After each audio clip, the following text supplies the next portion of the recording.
Hello, hello. We're back. Hi. We are talking about whether people can change or if they're capable of change. What do you think? Yeah. Not everyone, but yeah, in general, I would say so. You got a lot of people who I feel like they really firmly believe that a person can't change. You know, they say a leopard never changes its spots. So I think a lot of people want to believe it and do believe it, and you can make it true, but that's also an excuse for you never wanting to change either. Never getting out of your bad habits, never getting out of a bad situation, leaving a bad job, leaving a bad relationship, moving out of a bad neighborhood. So when you kind of say nothing can change, we can't alter anything, then it's like giving yourself an excuse that you don't have to do anything. You just sit here and suffer. I think that happens too. I get why people say that though, that like people don't change, because I do think it's hard to change, obviously. So it's not like 90% of people who say they want to change actually change, I think. I think it's pretty difficult, depending on what it is, but Yeah, I think it can be difficult, but sometimes you can have a switch. Like you could have, if you've got a very, if you've got a really stubborn mindset that's like stuck in the mud, it's very difficult. But then some days you wake up and you feel light and you feel inspired, and then it's easier. Then you can do that change that you found hard all the other times. So there's a few factors there.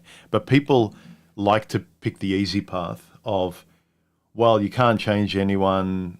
There's no point. I can't change. That's just the way I am.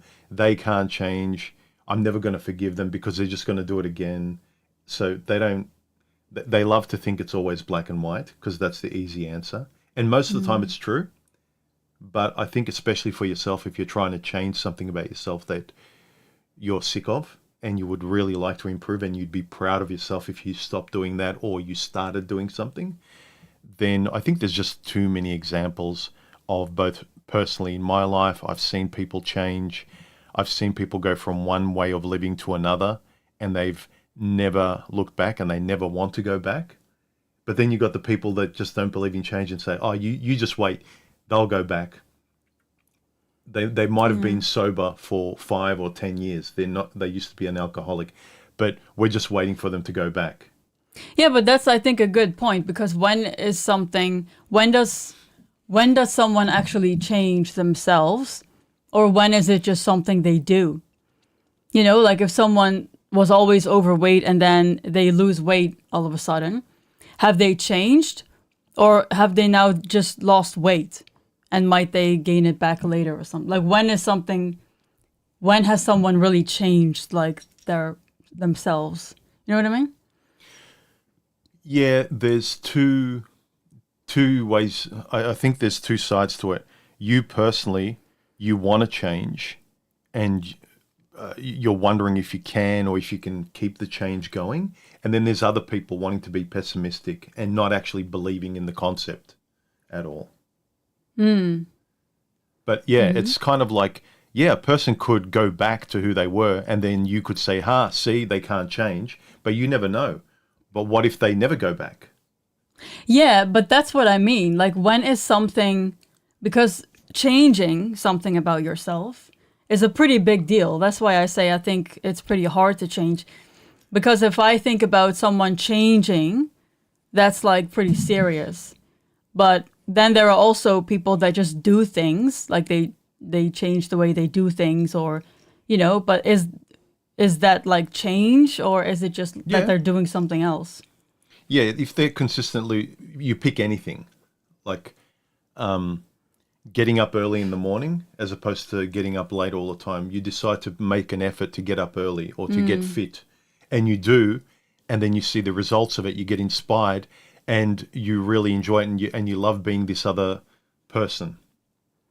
And so you never want to go back. And if you slip, you always want to go back to the better version of you. See, that's what I would call change, like actual change, like you're actually changing something about the way that you are. Yeah. Yeah. But then there's also just doing stuff. Like when I went vegan for 4.5 years, something like that.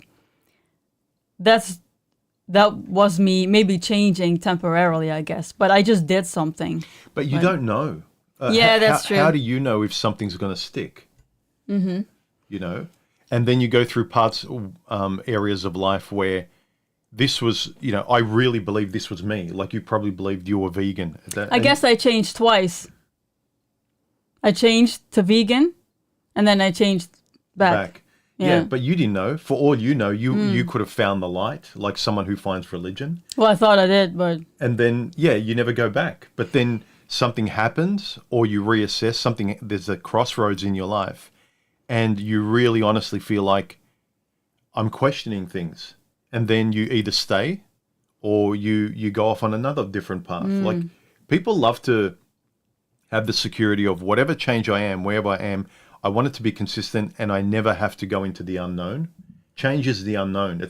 You don't know if it's going to stick. You don't know if it's going to work. You don't know if it's going to be better. Are you leaving something comfortable behind, taking a risk, and can you ever go back if it doesn't work out?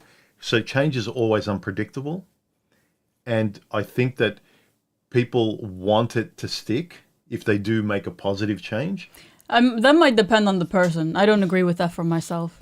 That change is unpredictable because I only change towards something I want to change. You plan it out, but some people come to an immediate crossroads and a choice needs to be made now, and you know it needs to be made now. You can't fuck around. And it's more of a, like, you like planning. Like, you plan, and then you know you've made the right decision, and then you go in that direction and you try it out. You give it a really good, honest try. Whereas a lot of people, they just come to a situation where they have to make a choice, and that choice will determine the rest of their lives. Yeah, but I don't feel like that's something you do in a split second. Like, if you want to change something about yourself, I feel like that's like a very conscious process. Yeah, most of the time, that you think about. Yep. Probably. Hi to all the regulars. Hi, Luke, Armored Ghost, Rocket. How are you guys? Hope you're doing well. Armored Ghost says, people don't really change in many ways. They become who they become. They can try altering their ways temporarily, but they usually revert. This is true, but it's funny because most people don't stick. Most people are lazy. Most people don't want things enough. Most people don't want enough to climb over that hill. Then it becomes their way of life. So a lot of people want it, but people just can't get over the hill to make it their consistent self. So for instance, I've talked about how I started live streaming because I was terrible at it. And I really was envious of people who could live stream and talk on the fly and make up their thoughts, because I had to script everything. And that was a big change I had to make, and it took time, and then it became easier. And same with other things. I think that, yes, most people don't change, but that doesn't have to make it a truth. And then that people that do change, it's like, well, that's not really true. That's the exception.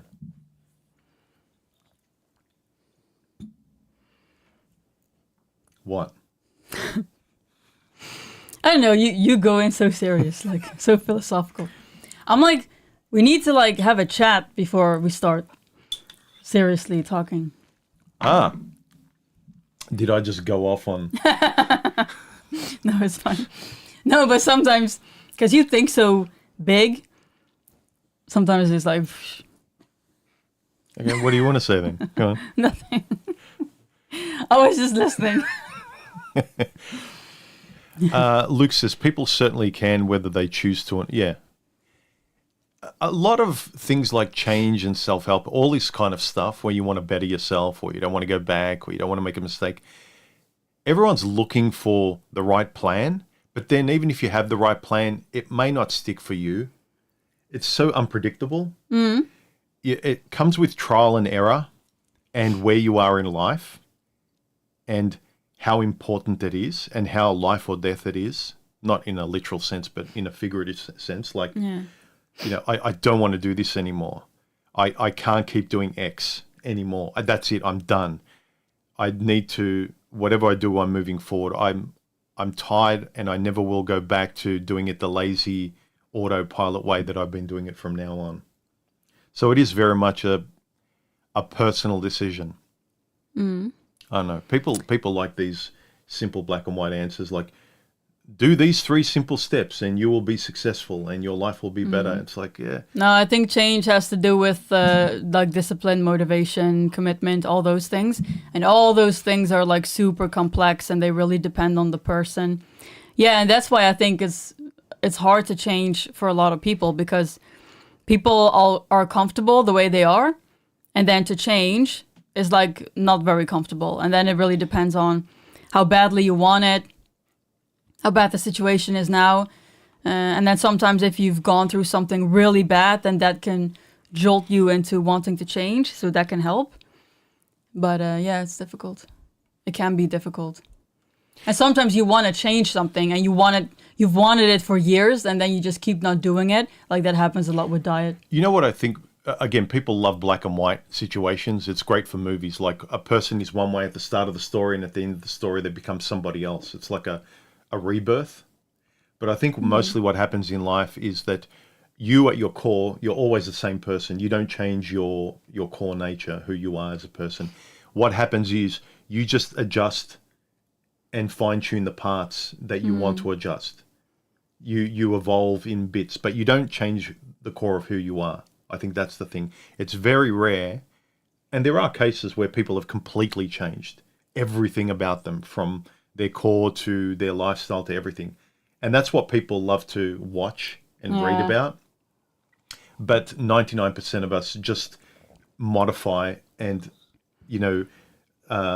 sharpen our edges. And I think you make adjustments. Yeah. And then you get used to those adjustments. You automatize them because it's better for you to do that. Yeah. Have you ever changed something fundamental about yourself? Well, yeah, I've worked on changing things about myself, about my character. Well, you talked about veganism. You gave that a good shot. Oh, that's not even that. I feel like going vegan, that's more something that you do, I feel like. Yeah, but think back to it. When you did it, you probably felt like this was a big, Yeah, I think almost like an identity, yeah? I think for me it doesn't count because it wasn't hard. It was just something that I wanted to do. I know that that's also change, but if it's like, if you change something about yourself and it's like effortless because you want it, yeah, it's change, but it doesn't really count for me because it's easy. You didn't put in any effort. So yeah, I think what I usually think about is change that's hard. But yeah, going vegan was easy for me because I wanted to. I was like really into it at that time. Well, also then change, leaving your life in Holland and coming to live with me. Also, not doesn't count at all. Also, because that was something I wanted and it wasn't difficult. Yeah, but change for me is more about my character, like things that I've worked on, like my mood, patience, social stuff. There's no that clear kind of way to stuff. do it. You know it's going to be hard. You know you have to do it. There's no real blueprint. You have to really work on it. Yeah, like things you have to work on over time and then like slowly improve. Like that's more what I think of when you talk about like changing yourself. But like, yeah, stuff that's easy. I know that you also change, I guess, but if it's like effortless because you want it, yeah, to me, it doesn't really count. Ahmed Ghost says, parents don't change, politicians don't change, neighbors don't change. Who changes? I've noticed my parents changing over the years. When I was a kid living at home, yeah, I didn't really notice them changing, but I didn't really pay attention and I didn't have my antennas up for change and evolution and stuff like that myself or other people. I just accepted things for what they were. When I kind of moved out of home and then started to really look at myself, which was in my 30s and 40s. But my parents have changed a bit, and things force you to change. Someone in your life passes away. There's a really sharp left turn in life, and you got to be stupid not to be affected by it. Like if something big happens, like when my father passed away, and then you just keep going on, and everyone looks at you like you're going on as though nothing happened. Sometimes you have to change. And if you don't, like, you're suppressing something that's not healthy. Again, you can do what you want, but you know what I mean? Sometimes you need to change whether you want to or not. But what we're talking about is when people have the opportunity to change and it's hard and they just don't. That is really a shame, though, that it's so hard to change, because I feel like people waste so much time, like, not being the person they want to be, because it's hard to change for so many reasons. Well, it's nice being comfortable, babe. Yeah. You know, look at our lifestyle. Like when we look forward to, like yesterday was really good and we watched a movie and... Well, that's how I wanted to start the stream. What do you mean? By talking about yesterday a little bit. Oh, go. Is that what you meant about me just like jumping into the... Yeah, I feel like when we start the stream, you like jump straight into the topic. And I'm like, you know, because I always have to start up a little bit. And I'm always like, I want to start with a little bit of a chat or something. Crank you up. Yeah, like the battery on the thumbnail. Yeah. Yeah. No, I'm doing really, really well on my diet. And yesterday I hit a milestone. And so I had like a normal day of eating. And so in the evening, we had burgers and fries. And it was absolutely delicious. Yeah, we haven't had, it was like a Burger King and McDonald's. Yeah. We put chips in the oven and then he went to get burgers. And then that was my favorite thing to do when I used to be on my own, is that come home on a Friday night, and if it's either pizza or burgers. If it was burgers, it's putting oven fries in the chips, because McDonald's is about putting oven fries in the oven. In the chips, in the oven, and it takes 15 to 20 minutes for them to cook. McDonald's is about 5 to 8 minutes away. So by the time I get there, go through the drive-thru, I come home, the fries are ready, everything's perfect. Yeah, except for yesterday, because I put like a whole bag of fries in, and it took a long time. But it was delicious, and I really enjoyed it. Now I'm ready to continue. Well, in terms of change, like I mentioned McDonald's, we haven't had that for nearly probably 6 months or something. Yeah. Where we used to have it semi-regularly every now and then just for a bit of fun. But now we've been eating really well for about 6 months. This was before we went to Spain last year. And yeah, this is the first time. And I wasn't really wowed by it. You were. But I was like, yeah, it was okay. So I think I've just gotten used to the flavors of eating healthy food, like steak and meat and vegetables and stir fries and, you know, none of this processed fast food, high calorie, not high calorie, but like high carb processed bullshit. Yeah, I think it's because I was doing, like, when I diet, I mostly do low carb. So that's also why, especially the oven fries were really good. But yeah, we've been eating a lot less processed foods and snacks and stuff. So that's really been helping. So yeah, yesterday was really nice. So yeah. But I always remind Stephanie, when we have a really good day, like when she has a 10, I go, enjoy it. And I don't want to be a downer, but tomorrow it's not going to be a 10 almost. It'll maybe be a 8. If you get another 10, be grateful. But usually, and it happens to me, I just feel great one day. Everything's working. It couldn't be better. The sun is shining. I'm feeling like my energy levels are great and all this. Life just comes in, and the next day you just don't feel motivated. You don't feel good. You've got a headache. I know that's like, I also say that's probably chance. But I do think that, because that's also kind of like a self-fulfilling prophecy, if you say that. I'm not saying, make that happen, but appreciate today. And if tomorrow you get another one, bonus. I know, but I do think that you can set your life up so that the chance is big that every day you're going to have a pretty good day. Yeah, if you have like a glass half full attitude, like there's no reason that tomorrow can't be like today. Yeah, like look at me the last week especially. I've been like super in control and on point with all my projects and everything, right? And I feel awesome because I love being in control. So I know that if I do everything I can do to keep myself in a really good mood and happy, then that will obviously help a lot than if I don't do those things. So you do have some control. some influence on how you feel, I think. Yeah. Yeah, I just know that when I expect too much and I want today to be the blueprint of yesterday because yesterday was a 10 and I'm trying to, and I just know it doesn't feel like yesterday. I'm not getting the rewards of yesterday. It's not the same day. And you kind of waste the day trying to make it the same rather than just take it for what it is. Yeah. And if it's good, it's good.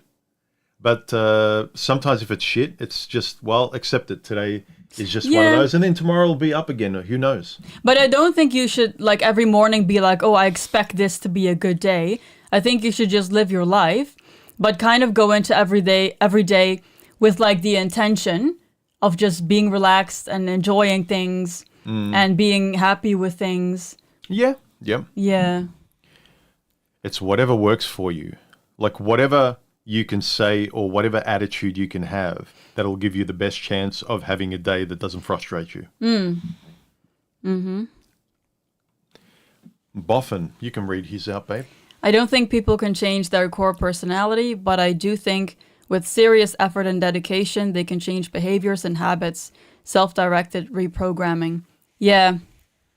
Yeah, I believe that too. Yeah. That's what I was saying before. You can't really change my core personality, who I am as a human being. I don't think it's changed from when I was a kid. I've just learned, evolved, overcome some things, reprogrammed some things. Yeah. Yeah, I think the word reprogramming is really good. I think that's kind of what's happened with me with the social thing. You know? Like, even though it took me a long time. But I think I've also, like, finally kind of reprogrammed my brain to think about it differently. And that's really helped. Yeah. Yeah. In other words, for those who are gamers and into computers, you have your hardware that you're born with, and it's really your software that you can modify. You know, it's kind of like uninstalling an app and reinstalling a new one. Yeah, and I think that's the social thing is a good example. Like, my core personality is like, I'm not like a super social person. I'm not like extroverted or anything, and that's probably not gonna change. But I can change, like, for example, how I deal with being social sometimes, or how I think about that. Yeah, so I really agree with that one. What was the saying you told me when you're in a bad mood, like to call you a different? What was that name? To call you a different person? Oh, from Ariel. What's the witch called? Ursula. Ursula. Yeah, or the That's sea too witch hard to... from Ariel. Ursula. I'll just call you Karen. But a Karen is different. Don't be a Karen. Yeah, I know technically, but I can't remember Ursula. No? It's hard. You couldn't even remember Ursula. Oh, so yeah. in the moment. Yeah. Touche. You can say Karen. Because I don't like Karens. So I don't want to be called a Karen. Apologies to all the nice Karens out there. Yeah. What if you were named Karen? Yeah. And you were annoyed that everyone just had an assumption about you? You would be more antisocial. I wouldn't want any other name. I'm like, I don't know if I'm rare with this, but I love my name. I think Stephanie's like one of the most beautiful names, and I wouldn't want to have another name. So like, I'm really happy with my name. Yeah. I don't mind my name because I'm used to it, but I don't really think I look like a Bobby. You don't. When he first told me his name, I was like, what? Yeah. Yeah. So you don't look like a Bobby. Yeah. No. All right. Are people more likely to change because they want to or because they have to?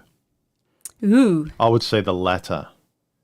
I think that they have to because of life circumstances. They have to. It's like ridiculous that they stay where they are. Things are going to get worse. Or they themselves, they feel like they have to and they can't. So whether it's internal or external, I think most people change when pain hits. And the cliche example is people who are unhealthy or diabetic or overweight, they don't change until a doctor says you've got a year to live. Yeah. And then they are super motivated. They become a different person. Pain has to hit before most people change. Because when you're comfortable, it's like, well, I don't have to, so why should I? So if you actually change when you don't have to. Oh, that's funny. Greg is actually my brother's name, Gregory. I love the name Gregory as well. My mom really gave us beautiful names. I think, do you look like a Greg? Maybe. I don't know. I don't know what you look like. I'm Bobby. Yeah. Anyway. Bob Greg does is a Bob nice look name. more like a Greg? Or like a James. Yeah. You don't like James? No, there was a guy in school named James, and I wasn't that fond of him, and no one else was either. I have that with the name Ilse. Because we used to have a girl, and she used to bully me and my sister. Ilse? Like for years, Ilse. Yeah, well, so I haven't hate that come name. across that name here. That's a Dutch name. Yeah. You'll probably like say names like, I don't like the name Hugena Hagena or something. Hagena. No Karens were intended to be offended or insulted during the stream. Last stream, I was a bit of a Karen. Yeah. Last stream, oh my god, I was like so autistic with like responding to things you said. Like I think that's You're like the Oxford English Dictionary. No, that word literally means this, and it's not accurate to what you said. If you watched last week's stream, you may have noticed I was a bit annoyed. But that's like one of the top two things I would love to change about myself. Like that. Like one is like my mood swings that I have sometimes, and the other one is like that autistic thing that I have.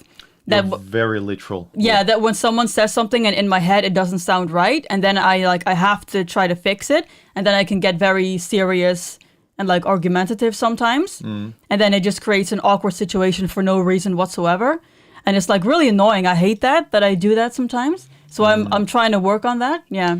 Yeah, you find it hard, even with comedy, analogies, sarcasm, things like that. You take things very literally. Yeah. Which, on the one hand, I've said I like, because when I met you, everything you said you meant, and you're very clear. You don't play games, and so when you say certain things, I can count on it because that's what you mean.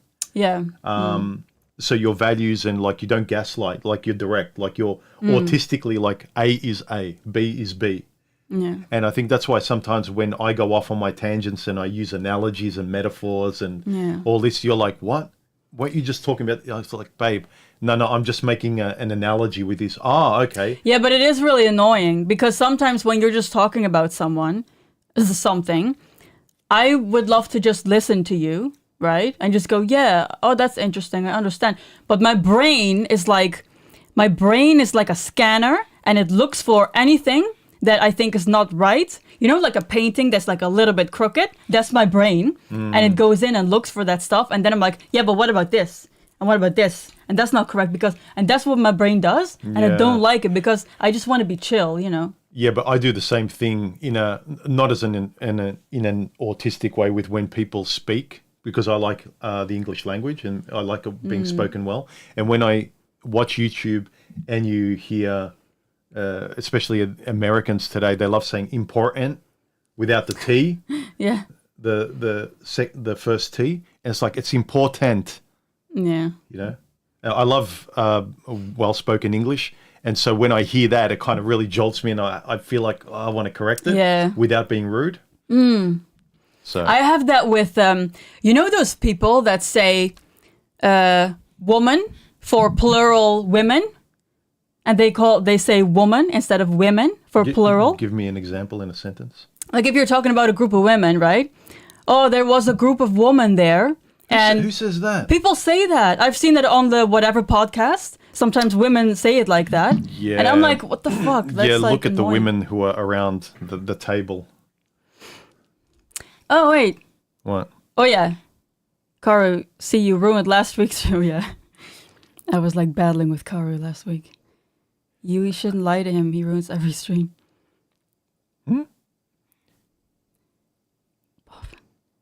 I like how you don't play game stuff. I play Tekken. Yeah, those kind of games, but not games in real life. See? Literal. Yeah, yeah. Not in real life, but I play Tekken and Crash Bandicoot. Yeah, I used to. You know, I'm not a huge fan of games. I like simple games. Yeah. But yeah, those games were fun in the past. But see, yeah, that's true actually, because I should probably just laugh, because it's like jokey. But my mind is like, I have to correct you. See, this is a perfect example. Now, I don't laugh at this. My brain has to correct you because I'm like, no, but I mean, I play games, as in actual games, but not in real life. And then I can find your comment amusing. Yeah, like that's what my brain does. It goes in and fixes whatever my brain thinks is off. That's like the biggest autistic thing I have, I think. Yeah. Yeah, those games are I think fun. that's why you find it harder than me to let go of some things mentally, Yeah. where I'm kind of calm and I'm like, yeah, whatever, like it doesn't bother me. And you're like, yeah, but how can you Yeah. not fix that and Yeah. make the picture straight? And I'm like, oh, I don't care if the picture's not straight. I don't even look at it. I don't go in that room. But everything has to be perfect. And I tried it yesterday when we went for a walk. When? Yesterday when we went for a walk, right? We were talking about something.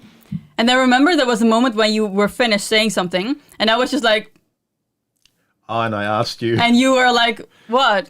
And I was like, I'm trying to deal with this differently. And I'm just smiling instead of my brain trying to come in and try to fix something. So I need to practice letting things go. See? Example Yeah. of you trying to change.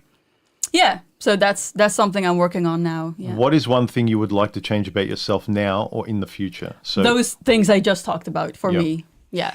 Mine, the thing I always wanted to, and there's always residue, and you can, I don't know if I'll ever be able to change it, but I manage it really well now, much better than what I did, is caring what the people that I care about, what they think about me, and really putting everyone, I can't let go.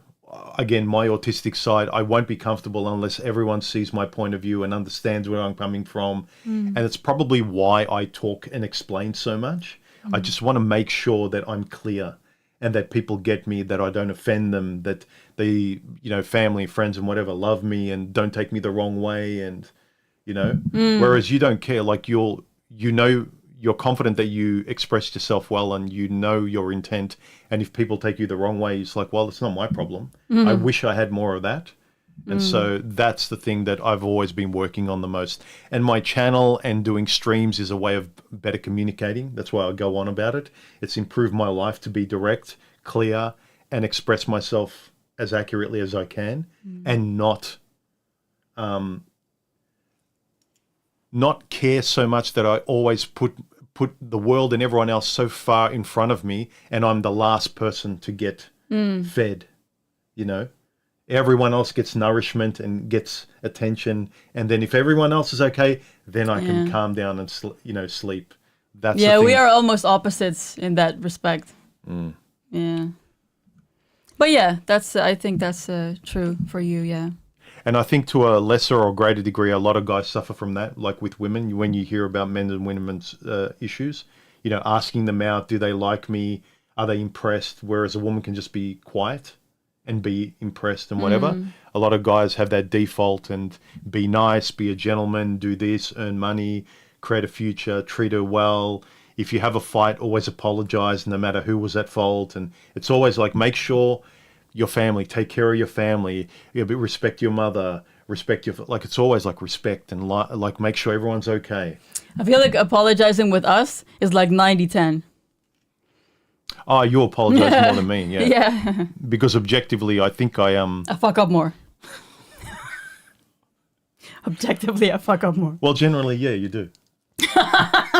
Yeah.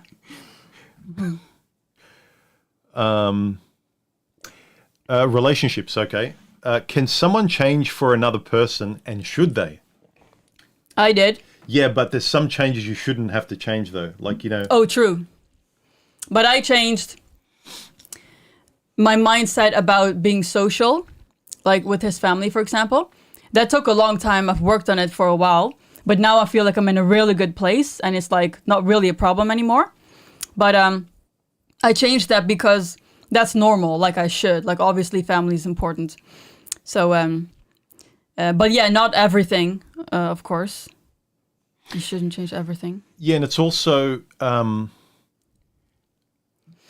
whether, I said this before, whether there's parts of your personality that you've never been proud of. Like, you may not care, but they always come and bite you in the ass socially or in your life. It's like, oh, I wish I wasn't like that. I don't care too much, but it always kind of just causes problems, and I wish it... I have something like that. I notice this at work a lot, that I've kind of taught myself to like shut up more. Because I also do that autistic thing at work sometimes, and then sometimes it's just like unnecessarily negative or critical or something. And then sometimes now when I go into a meeting, for example, I try to behave more just like the other colleagues. They're more relaxed. And just like shut up, Like only if I really have something important to say, then I'll say something. But sometimes I can be like critical or something for no reason. Or without being neurotic, you got to be aware of, am I being just very interested and trying to control everything because that's what makes me interested, being in a conversation with people? But then you just take all the oxygen out of the room. Like you try and control too much that no one wants to talk with you. Or are you interested where you can relax and just like go back and forth and nothing's too important, You've just got to be aware of what you tend to do automatically. If you're always like, no, I have to jump in if it's something I want to talk about and it has to be my way and they're not talking my way, I don't want to talk your way, it's bullshit. You need to just be aware of how stubborn and selfish you're being. Yeah, because it comes across kind of rude sometimes also. So I pay more attention to that also, like the way I communicate at work as well. Yeah. Yeah.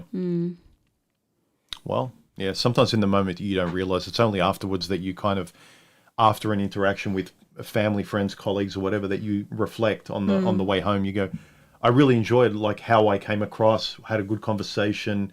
You're really happy. But sometimes the result of that conversation you had was like, I put my foot in my mouth. I was like, I said things I shouldn't have and I didn't back down. What was I trying to win? Why was I making the situation so uncomfortable? Yeah, and it's really stupid because afterwards you feel like a dick, You don't feel good about it. Yeah.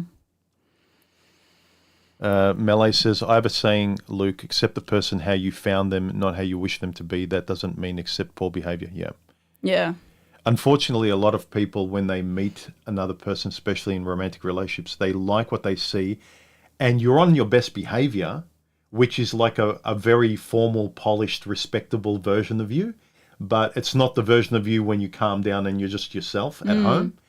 And they see that and they go, a lot of potential here. I like this. They're very polite. They're, what's the word? Very cordial and respectful. I really like them. They're a standout. Like I want to see them again. And then you start to realize that the initial impression starts to fade away and you're always trying to excuse everything. Oh, well, I like them more at the start. Maybe it's me. Maybe I'm just being too critical. And we attach ourselves to the initial version of someone we meet because we just want them to be what we hope they'll be, but they're not. Yeah, that's not really realistic, I think. Like, you really get to know someone after a few months. But it's hard for people, like Melee says, that it's good advice. People nod their heads, but most people just don't accept the person for who they are. And I've been there. You go out with someone and they're rude to the waiter. They complain about their colleagues. They don't have anything nice to say about their siblings or family. They just complain about stuff. They're not a nice person, but they're entertaining. Like you laugh with them. They go, oh yeah, she's a bitch and all. And you laugh with them and you wouldn't want to be around this person all the time. If this is what they're showing you at the start, all this negativity, and you're thinking it's fun, but you don't really realize, like, nah, this isn't a happy person. This is a negative person. All they get off on is just complaining. But I don't think you should always accept someone for who they are. It doesn't mean you should try to change them, but I think sometimes you should leave. Or sometimes if it's... Oh, well, what he's saying is you accept them, but then you leave if you don't like them. Yeah. Not accept as in accept, tolerate, and, it's fine. I picked this person, therefore I picked the baggage that they came with. Yeah. But accept the reality of who the person is. And especially if the person, like some people want to change, and when you meet them, you can see the way they're talking and how they've actually started to live their life. They're on their way to change. Then you might, be in the middle, give them a bit of a chance or see how it goes. But if the person's like, yeah, I always go out with these kind of people, I always break up, I always cheat, I always this, I keep leaving my jobs, I get bored easily, and you in your mind is like, red flag, like they're going to get bored of me, they're going to be wishy-washy, they're going to cheat on me, but you're hoping I'll be different, I'll be the exception. It's like, no. I do think if you want to ask someone to change, it needs to make sense, though. Like what you're asking them to change, it needs to actually be fair, you know? In what way shouldn't you change for somebody? No, but if you just don't like that someone has like certain habits or something, but those habits don't have anything to do with you, they don't influence the relationship negatively. Oh, that's stupid if you pick on that. Yeah, but like that's what I mean. So if you're asking someone to change something about themselves, it does need to actually be like important and make sense for the relationship. Like what you asked of me, the social thing, that makes sense. That's why I put work into it and I changed that. But if it's like something random, or just because you don't like something, but it doesn't affect the relationship, then it's like, no. You know? Yeah, it's almost, I've talked about this with Karu, because there's a lot of people with dating advice, they just want to remain who they are, but they expect the person to accommodate their life and change and everything, but they don't want to. Because sometimes you have a great person in front of you and they just require you to modify, not change who you are, modify part of your behavior, improve somewhere, and then everything will be great. But you're stubborn. It's like, no, this is me. I'm not going to change. It's like all you have to do is get better at being a bit more with your social thing and like modify this a little bit. No, I'm not changing anything. And it's like, you don't want to change one thing that you know will make your life easier, but you're just stubborn, lazy, and childish. That you know will make the relationship better also. Yeah, and you're prepared to throw everything away because you're childish and you don't want to put in a little bit of effort.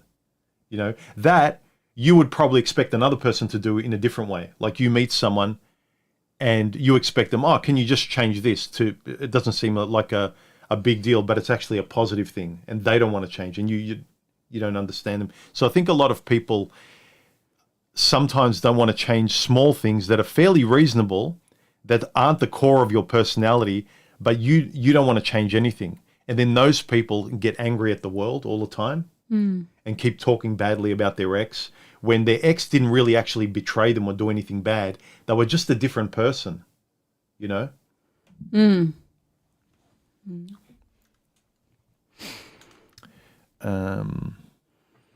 Yeah, I think you can change your brain. It takes a while, though. With like, you know, like... automatic habits and routines and ways of thinking. And like rewiring your brain and stuff, yeah. Yeah, I know that most people have a very critical inner voice. I've never had that, so I'm lucky. And I've learnt as well, like I had like, sometimes it was a bit critical, but it wasn't like putting me down. But I'd learnt to talk very sensibly and stoically to myself, like just improve that and always make it good. So I never have an internal battle because my problem's external. But some people really have a negative brain, like really kicks them when they're down, sabotages them. So that's an example of you should try and change it as much as you can and have better conversations in your head, because your life is just going to be worse and worse and worse if you don't. If you accept, well, there's nothing I can do about it, and you know that you haven't tried, and there's too many examples of people who have changed it for the better, but you think, no, it's impossible for me, but then you're just being lazy. I think tough love is one of the best things that really works. But you've got to be in the right place to accept it. True. Because I notice with you, when you're in certain moods, you find it very hard to accept tough love. True. And when you're in another mood, you really love tough love. Yeah. Like it really clicks for you. I feel like with tough love, it's much better if you want to receive it. You're like, okay, I need someone to tell me to get off my ass or something like that. Yeah, where your brain's trying to use the old excuses and it's not working, and then tough love comes in from someone or a video or something you read, and it's like, yeah, this works now. Like the old ways of speaking and excusing and making up excuses isn't working, and then tough love comes in. It's like, it gives me relief. Yeah, I think it's also sometimes it's hard to hear because it's obviously not a positive thing really to hear, to receive tough love. So I think if you're like in a really bad place, you're already beating yourself up, and then if someone gives you tough love, it can come across like really harsh. So I think that's also something, yeah. Have we seen each other change in the 4 years we've been together? Oh, sorry, I think Buffin has a good one. You also need to know how to interpret what you're observing and hearing. Yeah. Yeah, but I think that depends on your mood also, how you interpret what you're hearing. See, this is what people don't talk much about.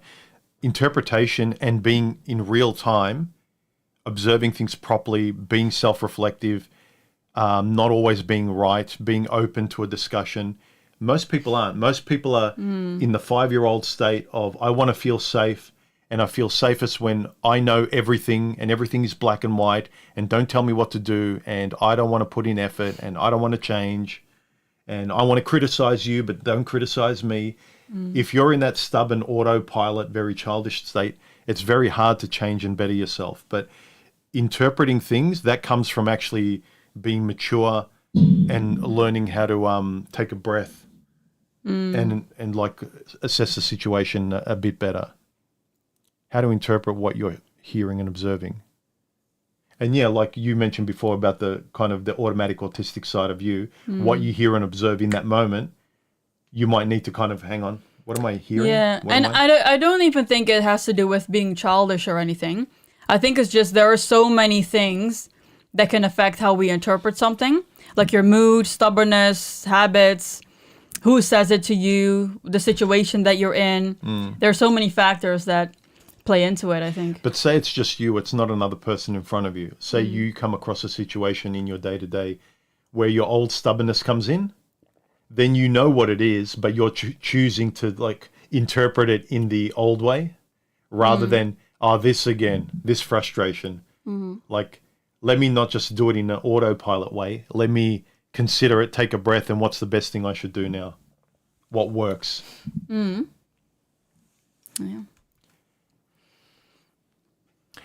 Can love survive if one person grows or changes and the other doesn't with them? I think more often not than, Yep. yeah. Especially if you really change who you are.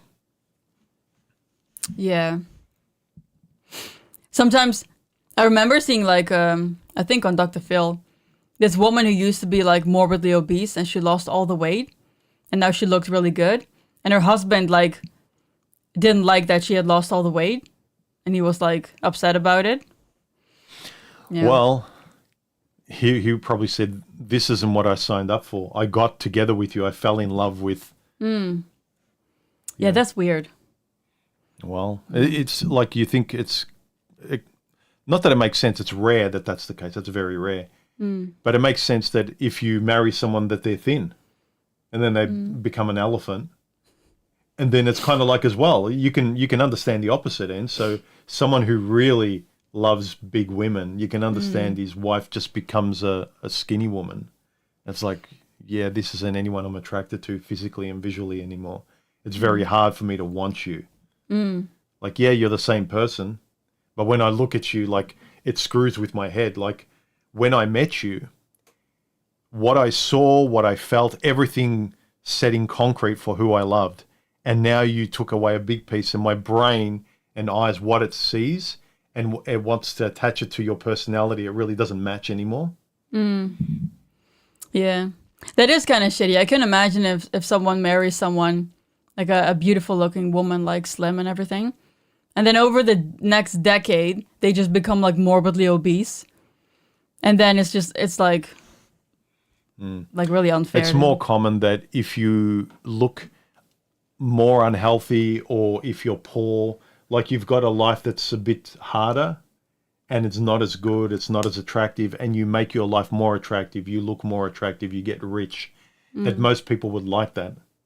Like it's very rare that someone who's had an overweight partner, their partner loses weight and looks awesome, that they fall out of love and they don't find them attractive anymore. It's almost unheard of. It's as unheard of as you marry me, right? I'm not rich, and then I become a millionaire, and it's like, yeah, it's over. Like, you're not the same person. Like, that doesn't happen very often. The opposite does, but Barbarian says, my dad's passing has changed me. I leveled up. Those remembering, I've finally done with sorting stuff after my dad's passing and handing over the keys tomorrow for the last building, 6 months work. Oh, so he's actually moving out and he's physically moving his life as well. That's good too.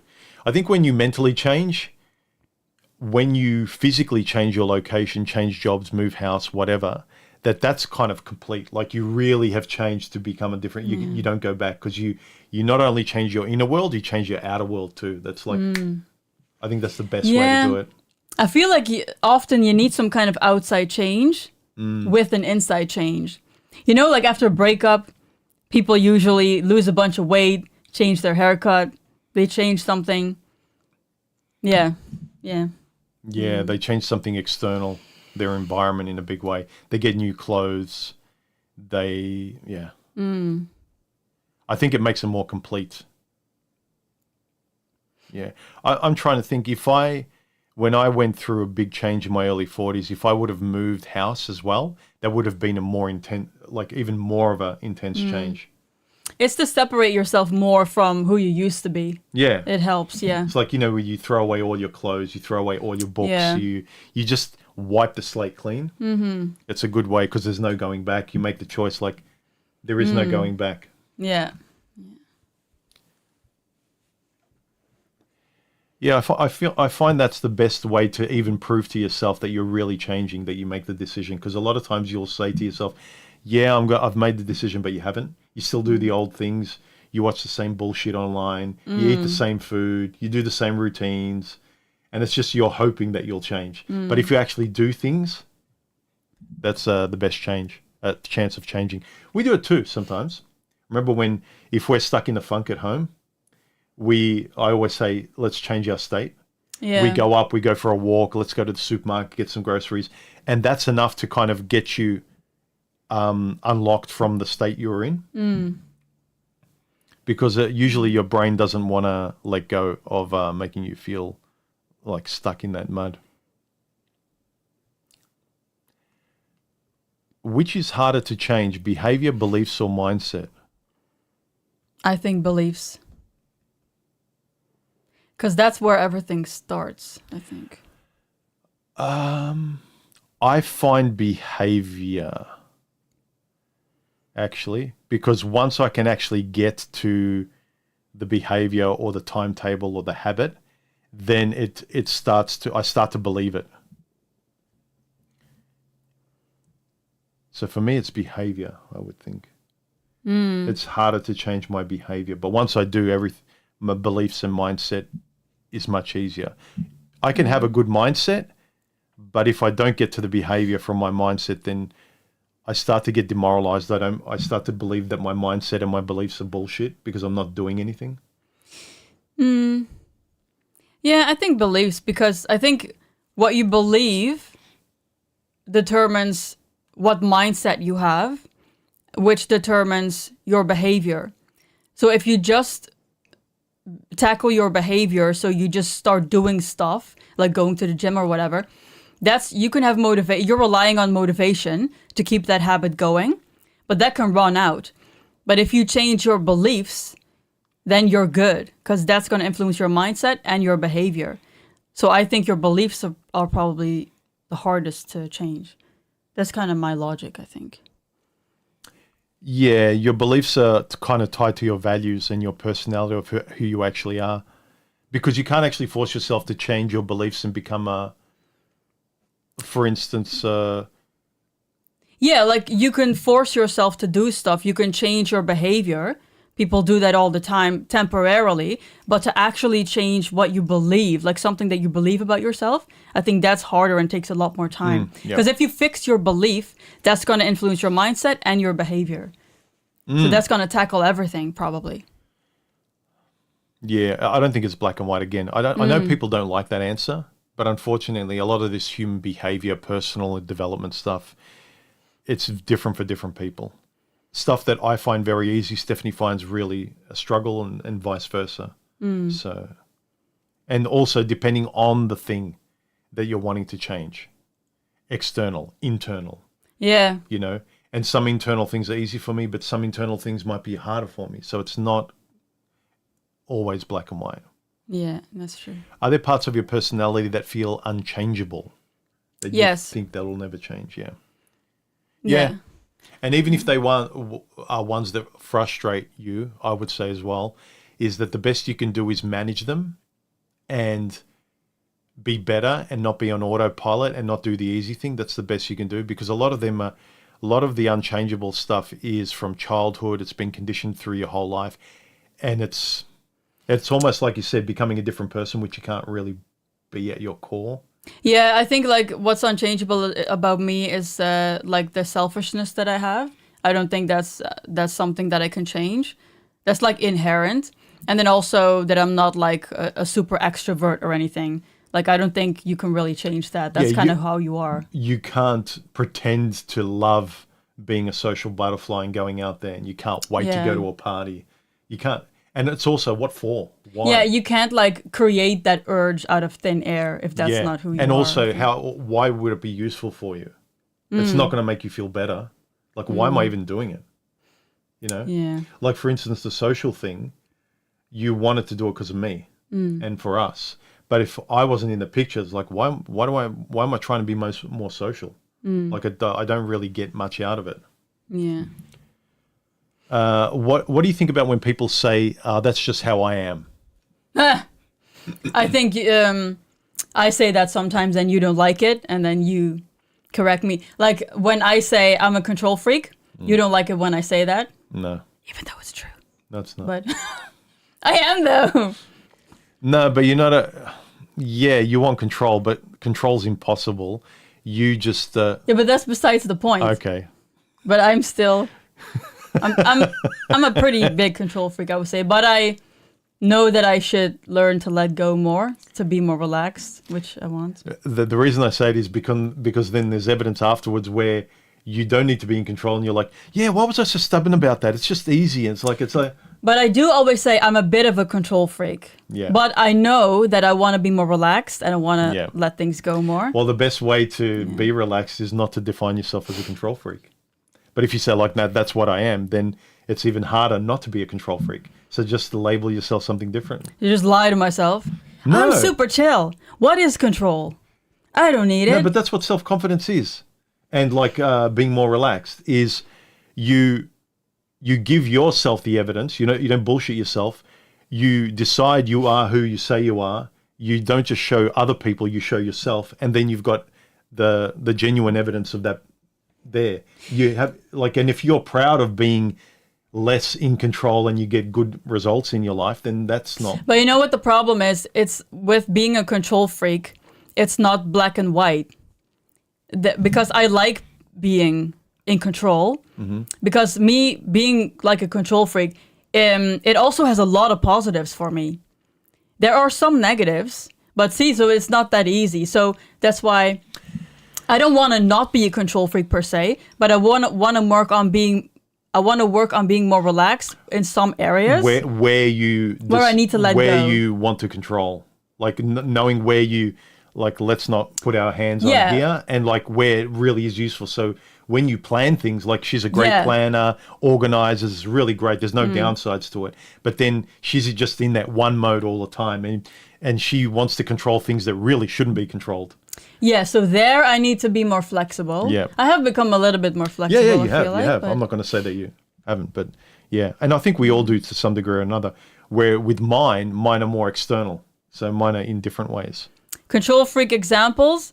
For example, this is also a bit of an autistic trait, but like sometimes like the way that I love planning my projects and everything, I also want to plan the day, or I want to know what's going to happen in a day. You should read more self-improvement books about relaxing.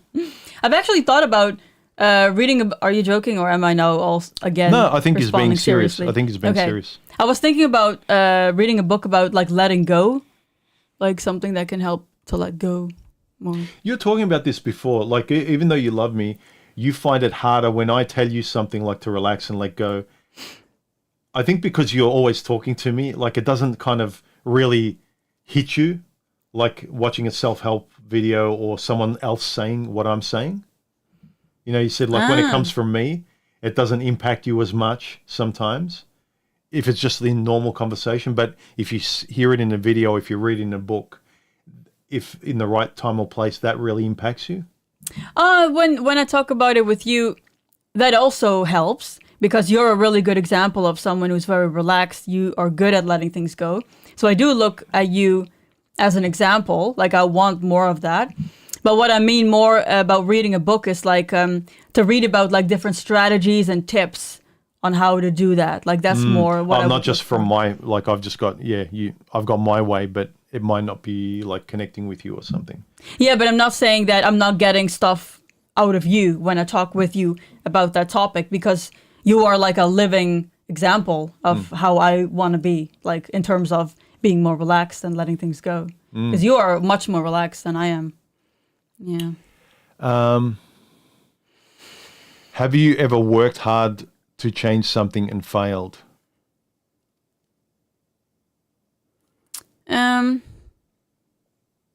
Well, yeah.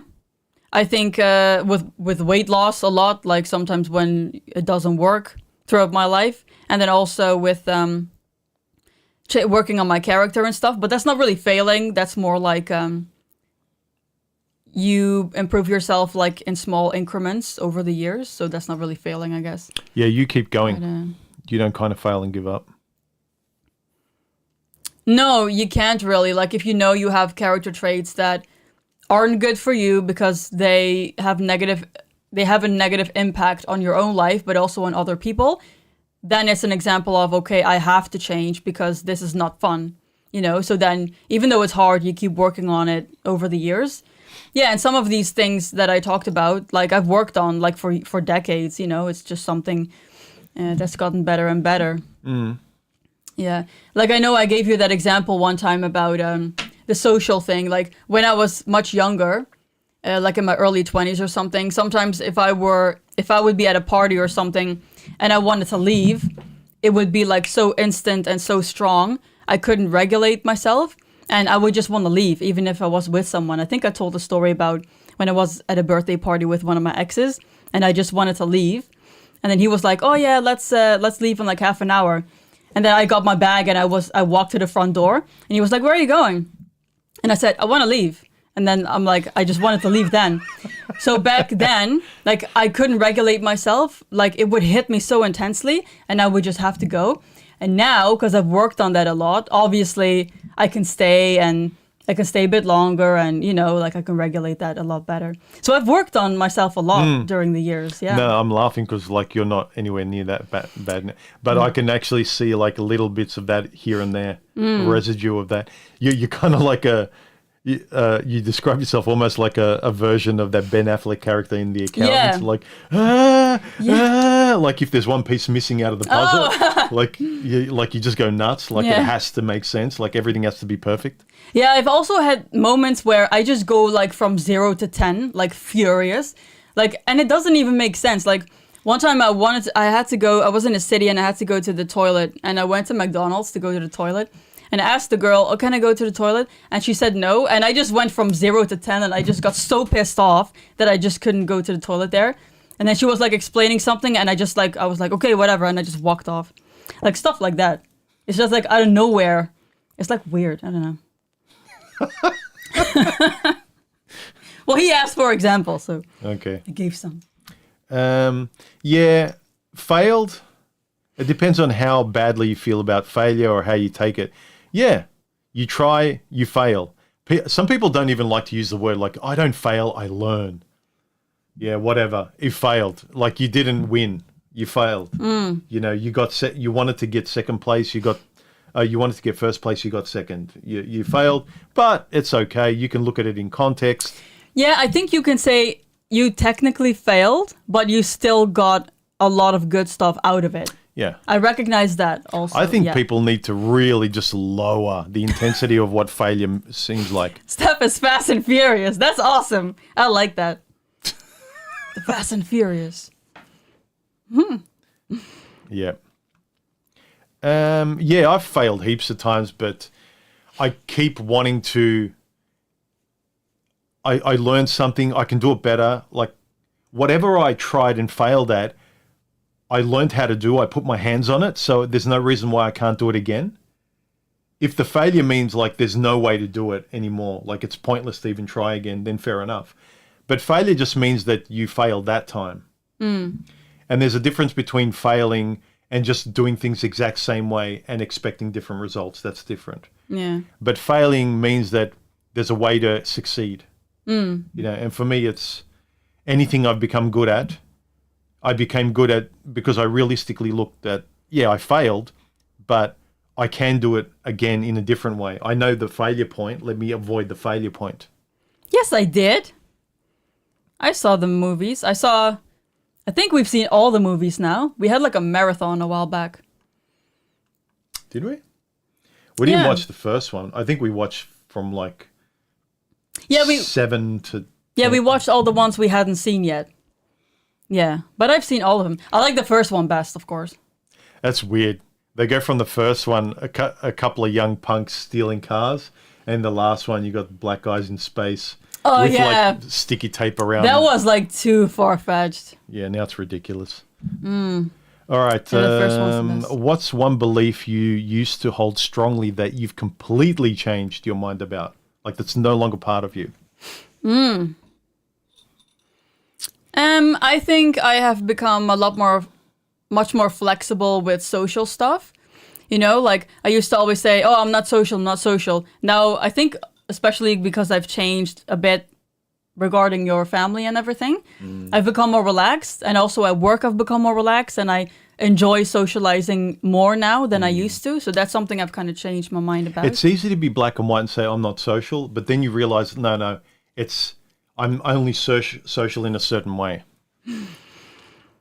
Steph likes movie night with Big Macs and what's Nuka-Cola? Nuka-Cola. I actually don't like cola. I'm not a big fan of cola. I like Fanta. Like I'm drinking the purple Fanta right now. It looks like cola, I guess. You but- like the Nazi drink. What? That's what Fanta is. A Nazi drink? Yeah, they invented Fanta. Coca-Cola invented Fanta for the Nazis because they weren't allowed to publicly sell Oh, you told me that. Coca-Cola to them. Yep. Oh, yeah. Yeah, that's the best. We had that yesterday, movie night with, he went to McDonald's and Burger King. Yeah. Yeah, we got Whoppers and a Big What Mac. did we watch? What movie did we watch? Um, I can't remember what movie we watched. what does that mean, babe? I don't get it. Drinking the purple out. drink. Like People in the Hood. Oh, really? Oh! Keep- Oh, yeah. They love grape cola. Are we being Are we stereotyping now? I love Fanta, though. Fried chicken and grape cola. And you know what's funny? In Holland, I never used to drink fizzy drinks. I always just drank like lemonade. I miss the food in Europe, Yeah, The when we super- go back, I'm gonna scoff my face. but just like the little things like, drinking yogurt and paprika chips they don't have here. The soups, just really good, wholesome. It's almost like home-cooked food, the best kind of home-cooked food they have in cans and packets, and bread is good, And the soup is good. pastries. Pastry, snack bar. Oh, Another question I didn't...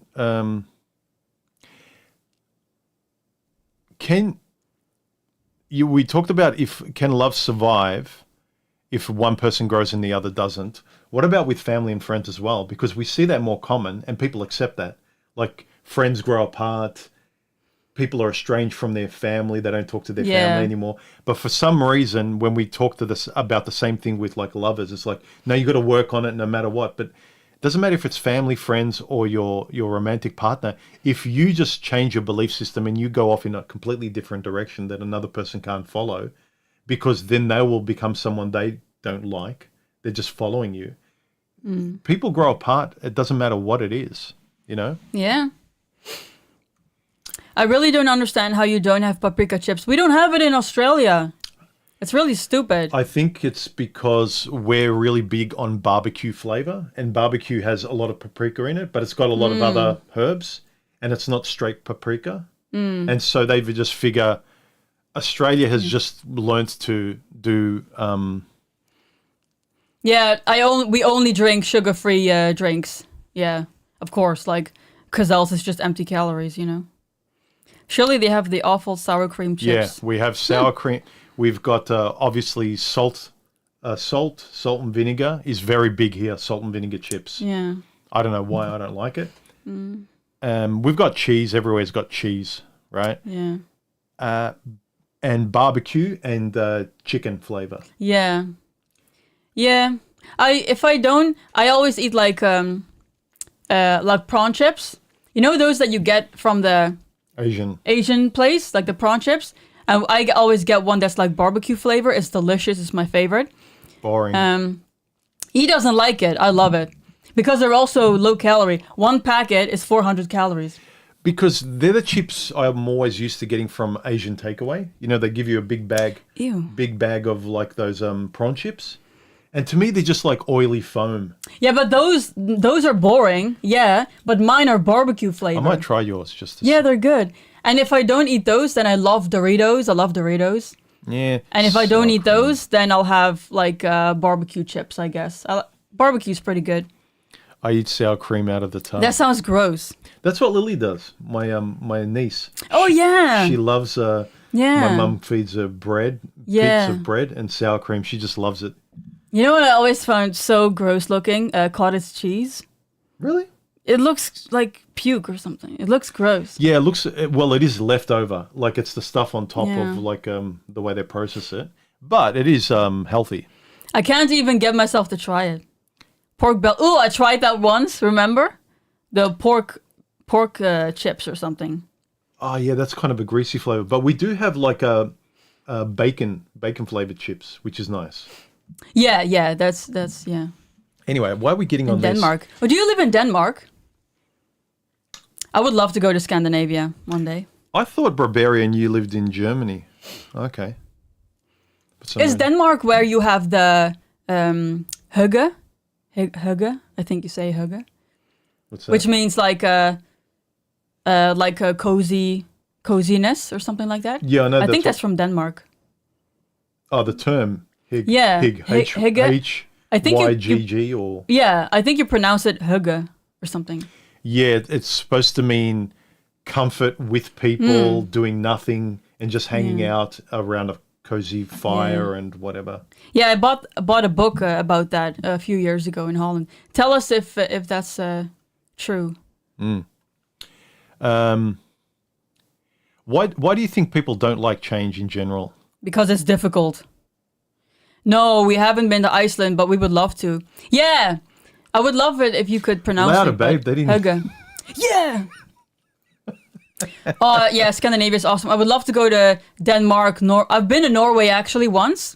Iceland, and that little place. Svalbard. Svalbard. All those places are awesome. Yeah, I love cold places. When I first met her, she's in Holland. And I looked at the environment and the weather. It's like, oh, awesome. Yeah. And she's like, I want a hot place. And it's like, she's like, oh, Australia sounds so awesome. And I'm like, yeah, nah. Oh, it's all correct about. Okay, so hygge. I think you say hygge. Yeah. Hygge. We have a word like that in Holland too. It's called gezelligheid or gezellig. And that's a word I know. I think there's no translation for gezellig or hygge in English, I think. At least for Dutch, I know that that's true. Yeah. Yeah, isn't it a similar thing, gezellig? It's probably kind of a similar thing, I think, yeah. Yeah, it's about that warmth of enjoyment and With friends and family, Yeah. warmth, enjoyment, coziness. yeah, I think it's equivalent. Karu says people hate change because it's a lot easier to make excuses. You don't have to expend any energy on action. Inaction sells win again. Yeah. Like you can never be blamed for something that didn't go wrong because you're just in the same spot over and over again. And the human brain survival instinct is do what you've always done, stay in the same spot because you're alive. You'll stay alive because you were alive yesterday. You're in the same spot mentally and physically. Just repeat that. But if you do something else that's like unpredictable, there's danger. You're sticking your neck out and taking a step in another direction. Stay here, and your survival instinct wants to stay inert. Yeah. You know what I was just thinking? How the f would I know what you're thinking? I'm going to try and make a sentence. Znaš, šta, mislim? Is that correct? Yeah, do you know what I'm thinking? Yeah. No? Oh, so was that correct? Yeah. Ah, cool. I'm really enjoying learning Serbian, and I'm like creating sentences and stuff. Anyway, what was I going to say? Oh, yeah. You know how yesterday or whatever, I'm like so hyped up today. Yesterday or the day before, you said like in this like alien world or whatever, right? If people do like criminal acts, they would just like be killed, right? Mm-hmm. That would be good if that happened with like weight. Like if you go above a certain weight, you just fucking die or something. You girls and your weight and... No, but that would help. Like you can't go above this weight or everyone you has die. to look hot. No, not hot. Just like a reasonable amount, like, but and then no one's gonna go above, and then everyone's just gonna be healthy. Yeah. And you could apply that to many habits, because we don't do stuff. It takes a long time, and we waste time. Steph isn't just hyped up; she's hypey. I can't believe I think Karu is correct. I'm gonna use that. That's a cute word. Hypey. Hyphy. Hyphy. Oh, hyphy. Is that like Higgy? What's hyphy? You're hyphy? I'm 75 kilos. Yeah, I got to get to 94, 95. I'm around 100. I want to get, right now, I want to get to like 61, 62. That's like where I think I'd be really happy. Yeah. I'm only a few kilos away, and I'm doing well. Ooh! Čovek je, I don't know what that means, but Čovek je He just Googled this. fucking hell. Vozač kojeg znam. I only know that... Vozač is driver who he knows. Yeah, I only know znam. So Knows. the man is... like... Man is most content who's the driver of his own car. Okay. Why'd you pick that sentence, Karu? I know, he probably wrote a sentence into Google and he got translate. Yeah. But why did he pick that sentence to translate? The calmest, most well-adjusted man is the man who drives his own car. Something like that. All right. Hope and reality in terms of change. How do you think real change actually takes? How does it happen? You wrote this, like... Which one? This one.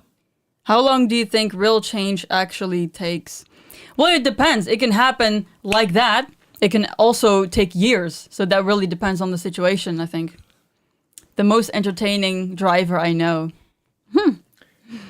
Yeah, I talk to Karu and Boffin sometimes when I'm driving to work, and I'm constantly swearing at people Oh, yeah. on the road, and yeah. Anyway, go ahead. The real me. Yeah, basically, I think it can happen really fast, or it can take a long time. It just depends on the situation.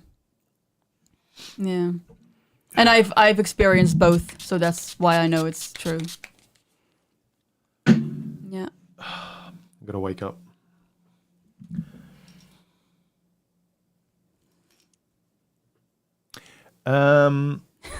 Yeah, I don't know. That's kind of like a interesting question, but it's pointless. Why? How long does it take? Like, Oh, I get what you mean. Because it just depends on the situation. how long's a piece of string? Yeah. Do Do you think people tend to return to who they used to be over time? Yes. Yes. When they stop trying, Yes. and they relax back to, and also say you've changed, you've gotten somewhere, and then you think, yeah, I've achieved it, and then you slowly slide back into who you were.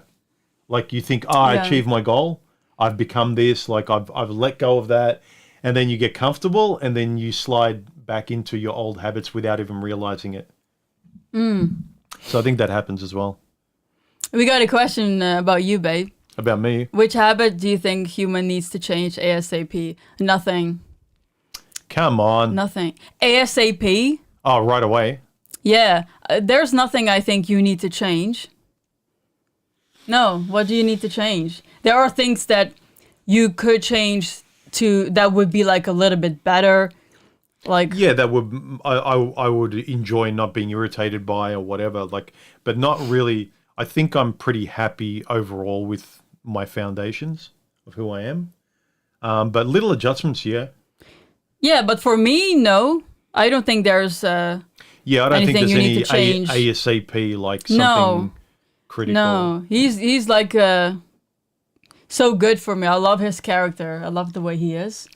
And there's so much that you have that I look up to, that I respect use to influence me. Yeah, so no. He's perfect for me. Thanks, babe.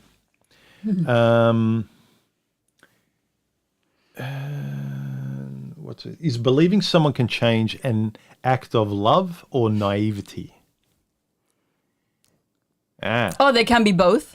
Because there's a lot of cliches where girls get with a piece of shit and they want him to change, and they think they've been, I'm a nice person, I believe he can change. But I think it can be both. Yeah, again, it's not a clear-cut answer. Yeah.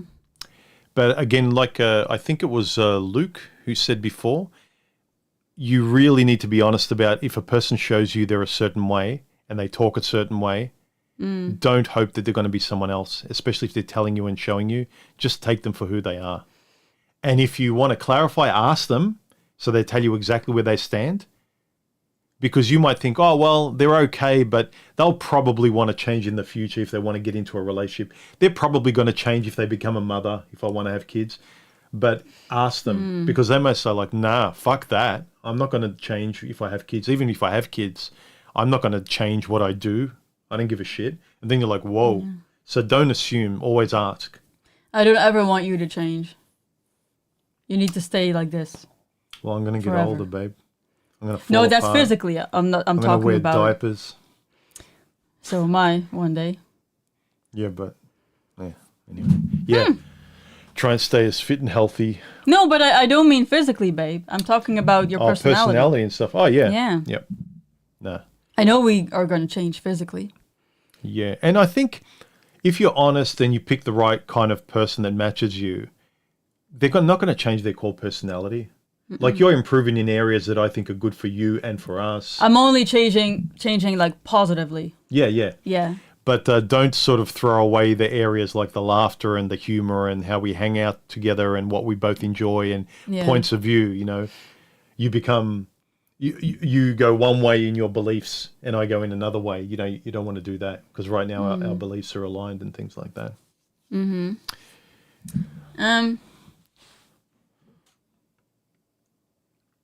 If they return to who they are, have they changed or are they pretending? $1 million question. Who knows? Pretending is really hard, though, to keep doing that. Well, I guess psychopaths pull it off, but... Yeah, I think, but also if you're naive and a person changes for you and you're, like, for instance, like this, like you're changing in positive ways for us, and then it's very easy later on if things don't go well for me to say, oh, well, Stephanie, it wasn't really her, she was pretending. But you know, on autopilot, you can just be lazy and be a person that you don't even respect and other people don't respect. But if there's a chance for you to change and you keep that going and you like yourself, are you lying? Are you putting on a mask, or do you like who you are now? Like, it's hard to say. But if you slip and go back, it doesn't mean that you were just acting. You were trying. No. You know, you were trying to be a better person. Like, not a better fake person, still you, but a better version of you, right? But if you fail and then just give up, it doesn't mean that you were faking it. It just means you tried, you fail, and you just don't want to try anymore, or you don't want to do that anymore. It's not a clear answer. And this is some of the things that I noticed the manosphere or feminists and people say. They love these sayings that can both be true. You know, she's not yours, it's just your turn. Or they don't really love you, they blah, blah, blah. It's like poetic, but it's not a clear-cut answer. Yeah, I also don't like the word pretending. Like, I never pretend. I work on things. But, you know, like, for example, if I'm feeling like shit and I have to go to some social event that I really don't want to go to, I'm not going to sit there and pretend. I hate pretending or acting or whatever. I'm not going to sit there and be like, put on like a smile and be like, hey, how are you? And be super happy. Like actually pretending. I don't do that, right? I will go there and I will, for example, try to make the best out of the situation with the way that I am. Yeah. So I might just be quiet, try to smile a little bit, just have a talk with someone, just be calm. That's what I will try to do and work on it that way. Yeah, I'm here. Let's not just be grumpy and make it worse. I'm here. Yeah. How can I have the best time possible? Let me stop being angry and stubborn. How can I make this more enjoyable? What can I do? You know, stop being like this, let go. Yeah, but I will try to work on it with what I have. Yeah. I'm not going to pretend or act. That's not what I do. Yeah, you don't go there and it's like, I love this. No. I hate that. I don't like that. Yeah. Some people can do it. Yeah, I don't like facade. Yeah. And it's also like, I don't give a fuck. Like, I'm too lazy for that shit. For ketchup, they don't embrace new things. Try asking for ketchup for your fries in France. They don't embrace. They don't have mayonnaise here in Australia. I feel like I need to go to court and sue Australia for not having mayonnaise. When I first got here, I was like, what? Like they don't give you mayonnaise. Australians are fat enough as it is, babe. I wouldn't insist. Yeah, but that's besides the point. They're fat in America and they have mayonnaise in America. Yeah. Mic drop.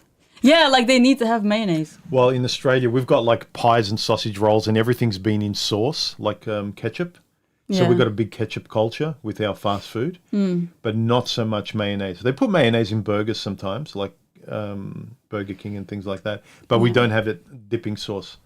I do want to just clarify, they do have mayonnaise here, obviously, but they don't give it to you in restaurants or at McDonald's or something. They do, but it's not straight mayonnaise. It's always like aioli or something. Yeah, that's really stupid. Like, mayonnaise is like the best thing with fries. You need like a kilo of mayonnaise with your fries. Ketchup on fries, ew, that means you have bad fries. Maybe. I like it a little bit, but I do mostly mayo and like a little bit of ketchup just for... a little bit of, because ketchup is a little sweet and then it adds like a little sweetness. You know, for the longest time, until I kind of reached around 40, I didn't really like ketchup much because in Australia, the most popular one is tomato sauce. It's not the American ketchup or the European ketchup. It's tomato sauce, which is just like a real tart kind of vinegary tomato. But tomato sauce is for pasta. But we have a tomato sauce here, Rosella one, that people put on pies and stuff. And it's a very vinegar sour one. And that's the one that we grew up with. And I just didn't put on much because I don't like the flavor. And then I discovered ketchup, and European, and my mum made ketchup. And then I dipped out and I go, oh, this is sweet. Yeah. Sweet tomato sauce. And she goes, yeah, this is the stuff we have in Europe and Americans have ketchup. And I was like, oh, I love ketchup. But I just gave up on normal Australian tomato sauce. I think ketchup is also good for if you're dieting, because ketchup is very low calorie. It's pretty low calorie, especially if you get the diet one. Gravy and cheese with fries. And sometimes I'll make like if I'm doing low carb, I'll just have like some chicken nuggets with some ketchup, and it's pretty good. What was that? I love gravy. You don't like gravy. Nah. I know. I told him. We should do a mukbang one day. The neighbors have mayonnaise. Why don't we have mayonnaise? Yeah, I love gravy. You don't like gravy, huh? You know, like mashed potatoes with gravy? Oh my God, it's so good. No. That's weird. Nah. That's weird, babe. I don't hate it. I just don't find it necessary. it dilutes the flavors of a meal for me. If I have steak, I love that sharp, burnt barbecue, oily juiciness of steak. When you put gravy on it, it's kind of like you pour water over something. Or But with the mashed potatoes, it's good. no, mashed potatoes already, if they've got butter and fluffy and everything, I like that. But gravy, I don't hate it, but it just kind of like lowers it one or two. I love it. Barbarian, he talks about curry ketchup. That's from Holland. We have that in Holland too, curry. It's really good. Not the Indian curry, but like the red sauce curry. It's really good. What's the ketchup? You've had that. What's the ketchup called? There was a name of it. We found a bottle. You said there was a name for it. A cup something or it was like a name for a ketchup or a J. Here? Yeah, we bought it. You said we don't have a ketchup or a barbecue sauce or a curry kind, and it was a name. It starts with a J or something. Oh, do you mean ketchup? I don't know. The black sauce? No. Oh, no. I don't I'll know show what it to you mean. later anyway. Why are we talking about food so much? Because food is life. No, it's not. I need to learn how to say food is hrana je... Život. Oh yeah, you told me that. Život. Hrana je život. Food is life. Yeah, it's easy to Bob make is her not happy. gravy with gravy. Like that's all I have to do. I'm is so like, easy. If Just you're give me grumpy, food. I just get a Big Mac and throw it at you. Oh yeah, Like you a know grenade. those videos on YouTube now with a woman gets into the car, right, and she's like upset, and then the man just starts giving her food and a blanket and stuff. And it's like, yeah, that's true though. Like if you just give me food, I'll be happy. Yeah. Human likes to taste the food, not to have a sauce that confuses the palate. Sauces are used to hide bad quality ingredients. No. See? Yes. No, I disagree. I agree. I disagree. Yes. I love sauces, especially with burgers. I just want to like have extra sauce and like dip the burger in the sauce. Oh my God. Especially a Big Mac, and then you add extra Big Mac sauce on the side. A little bit, yes. It can like add a little bit more, right? But you drown it. Yes. Also with pasta. I love pasta with like a bunch of pasta sauce. The way you have burgers is like someone took a burger, dipped it in sewage, and like pulled it out. Sewage? Yeah, like just dripping and greasy and like, and then it's like, yeah, it's more unhealthy and like bad. And It's delicious. I love it. her favorite burger, just to put in context, she gets one Big Mac. I get 3 or 4 junior burgers. I like the burnt. I love barbecue. the Big Mac because yesterday he got us Whoppers, and I had a Whopper with cheese, but it was like, man, the Big Mac is like the best burger at McDonald's. The best fast food burger. I've decided Steph is a perfect addition to Australia. They need help with their food. Mayo for the win. Yes. Yes. I love Australia. It's really chill here. There must be at least twice the sauce to pasta ratio. Fuck yes. No. Absolutely. No. Luke, yes. No, I just love whatever people usually put in pasta as sauce, that or a little bit less. I just love it nice. Yeah. Bob keeps French fries in his pocket just in case someone pisses his What? Oh, That's funny. so if you get angry. Click on it so people can see. That's funny. What does that mean? That I just give Stephanie... If I'm in a bad mood, And I you just can always give me you're like French fries. You're like a dog Yeah. that I give a treat to. Like a barking dog. Ooh, in Denmark we put dark greasy gravy on burgers. We drown them in them. That sounds delicious. Oh, really? Don't they in America, in some of those shows, they have like these rolls that they're corned beef, and then the final process is they dip it in this oil, and it's like a dripping, oily, greasy, Yeah. saucy thing, and you've got to eat it, and it makes a mess everywhere. I would also probably really like sloppy joes. I don't know if I've ever had one. Are they Like the dipped? American. Yeah, but it's not an oil. It's like a meat. It's like, I think, tomato sauce or gravy with like meat or something on like buns. Yeah, and they Yeah. dip the whole thing at the end in the sauce. No, you just put that on between the buns and it like drips everywhere. Yeah, I don't know. Yeah. Educate your husband, Steph. He must learn. Yes. Well, he knows. No. He knows. No. We just have different. Karu and me are right. Don't ruin your food. if the cooking is bad, you need more sauce. The cooking should be better. I put on 5 kilograms with food talk. Oh my god, I've watched like mukbangs just to like, you know, like food porn, just to like enjoy seeing someone eat, and then you're like enjoying it through them. It's so good. Like when you're dieting and you can't eat, you just watch people eat. The flavor is in the fat, yes.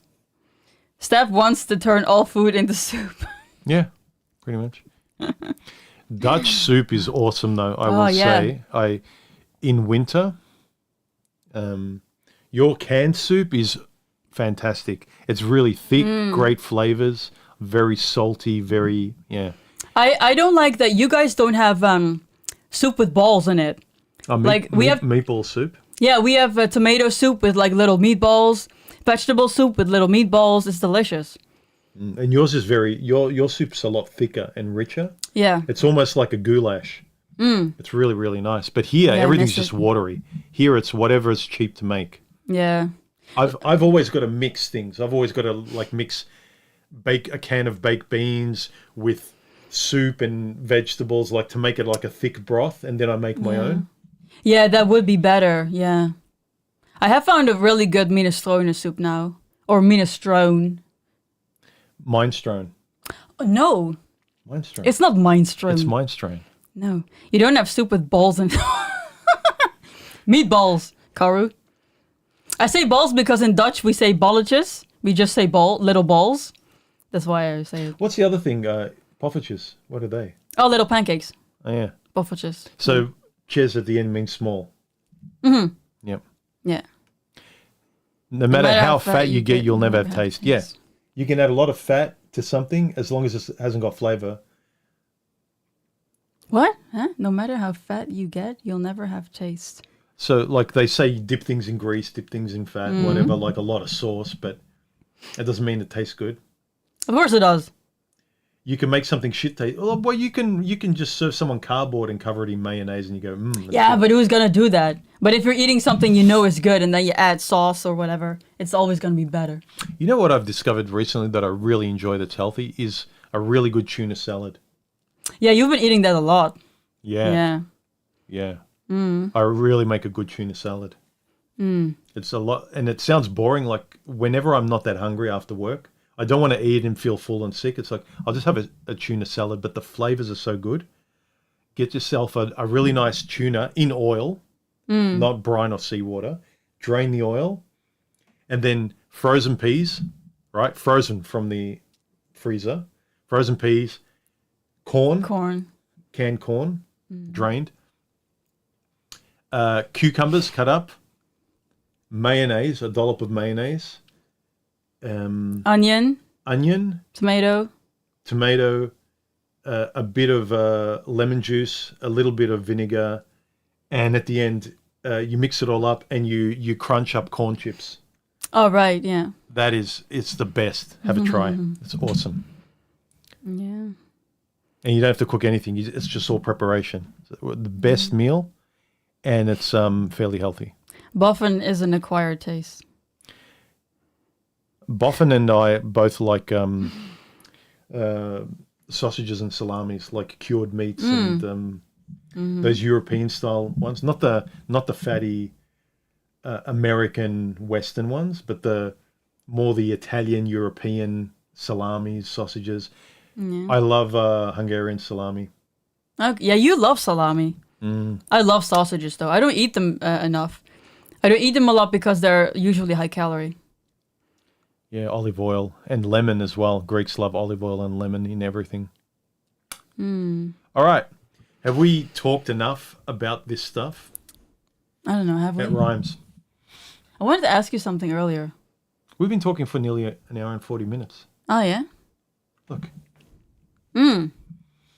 That's where I always look. Whenever I bring this up, that's where I look. Yeah, why am I looking at the time? Like, that's not going to... Because I thought you knew when we started. Yeah, that's why you're looking I do. Yeah. My head is still thinking about food. I can't think. Yeah, but now I have to diet until I lose another kilo, and then I can have another day of eating. All right. Hard sausage. Yes, Hungarian salami is the best. Yeah, I've tasted all kinds, suppressor, Italian suppressor and all that. Nice Hungarian salami, hot Hungarian salami. And there's one that actually, they put chili on the outside. So they make the Hungarian salami hot. And then the skin on the outside. They put light coating of chili on the outside. That is, that and normal hot Hungarian salami is the best. Yeah, there's so much food that's delicious. But I even like it cold. When you go and you get them, sometimes you go to European gatherings and they slice up salami, bits of cheese, cucumbers, like bits of everything, cold cuts and everything. Yeah. Just eating those. In Holland, it's very normal when you make like plates on birthdays and stuff to have like little bits of cheese and also like that liver pate stuff. Yeah. But like in like a sausage form, and then they cut it up into like little circles. Oh, and then you can eat like it. squash it? No, you eat it. Ah. You eat the cheese, and they put like little sticks in everything, and then you just pick them and you eat them. It's delicious. I used to have the chicken liver pate when I was a kid. That used to be very common on bread. Yeah, I don't know if I've had the chicken one, but in Holland, I used to eat that a lot. It's really good. You can also put it on bread and smear it. Yeah. I haven't had that for a long time. I bought it, remember? From the... yeah, but it didn't taste like the one from Holland, so I wasn't a huge fan. It was okay, but I don't know if I can remember it properly. Yeah, it's okay, but it's the one from Holland. I'm just used to that one. So, yeah. You love everything from Holland. Yeah, I mean, I've lived there most of my life. Like, Rocket, why are you being dirty? Pork pate is great. Yeah, I think that's... Oh, no. What is liver pate actually? From what animal is that? I don't know from which animal that It is. could be in any animal, really. Everyday food in Denmark. Yeah, it's delicious. I want to go back to the European store, that one, the deli one, that's got all different, from the Balkans, from Poland and stuff. They've got like sausages and teas and coffees and chocolates and freezer items. And I know that in Denmark they say that they've got the best pastries. I remember one time we were at a birthday of someone in your family. I can't remember, like another person, a friend of yours or whatever. And there was a person, and I think he was from Denmark, and he said they have the best pastries, even better than in Holland. yeah. Yeah. That's Danish, yeah?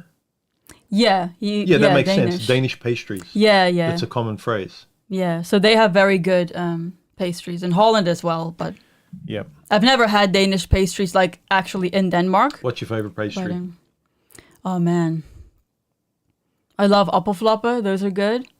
Sausijzenbroodjes. Those are good. Oh, that's a savory pastry, though. When I think of pastries, I think of sweet. Appelflappen are sweet. Yeah, but sausijzenbroodje, savory. That's savory. Yeah. We have sweet and savory. My favorite, that's why I remind me of the Danish pastries, is the square one. It's kind of like a folded pastry, and in the middle is like a blueberry and custard. Yeah.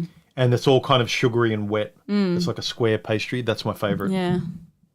Oh, sorry, Rocket. I'm just being dirty. You didn't mean that at all. Well, I just gave myself away. Whoops. Do you agree that Balkan food is good?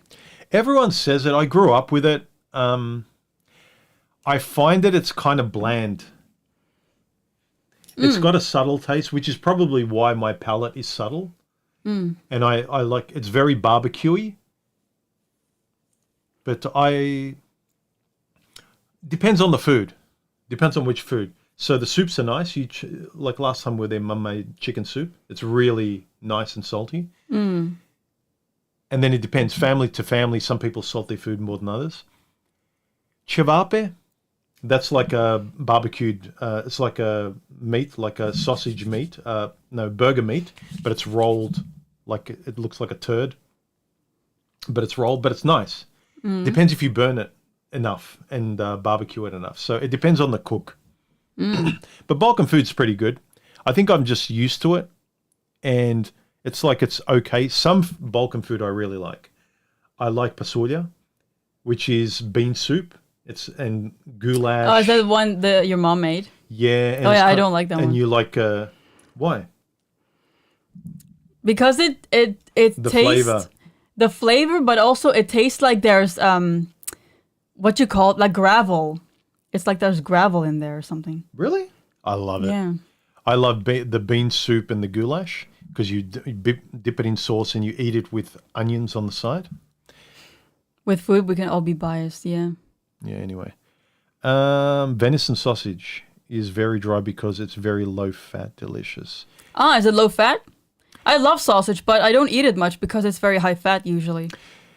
Yeah, usually sausage that's got very low fat doesn't taste as good because it's too dry. Right. And also I think by law, for it to be considered a sausage, it needs to be at